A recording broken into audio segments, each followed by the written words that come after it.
بقول لك ايه، امم جاهز تشوف الهديه بتاعتك بتاعت الفالنتين؟ انت جبت هديه؟ جبت هديه. جاهز؟ يلا. يلا تشوف. قاعد مبسوط انت مستني تشوف الهدايا فيها ايه؟ عشان التيشيرت والساعه دي. انت عرفت خلاص ان هم ايه؟ خلاص يعني خلاص. تعال بس نوريهم الاول الشكل بيبقى عامل ازاي. بصوا بجد صورة يا جماعه من اشطر الناس اللي تقدر تعمل لكم هديه.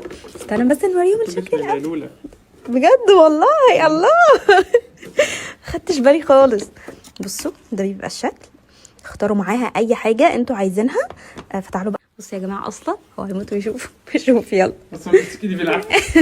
قوي قوي قوي قوي قوي يا جماعه، انتوا بتختاروا كل حاجه معاها بجد كماتيريال وكل حاجه.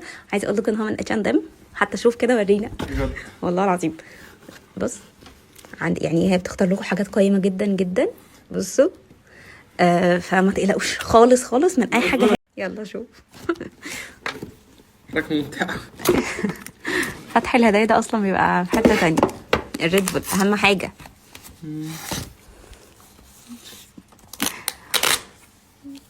مقفوله بجد هي ما شاء الله عليها، يعني بجد معروفه وحاجاتها كلها كويسه قوي. وكمان بتقدم الهدايا حلوه جدا. عايزه اقول لكم ان الورد ده طبيعي، يعني بجد مكتوب عليه ليلولا. مبسوطه قوي. ما عشان احلى ورده. ايه ايه طيب ايه ده؟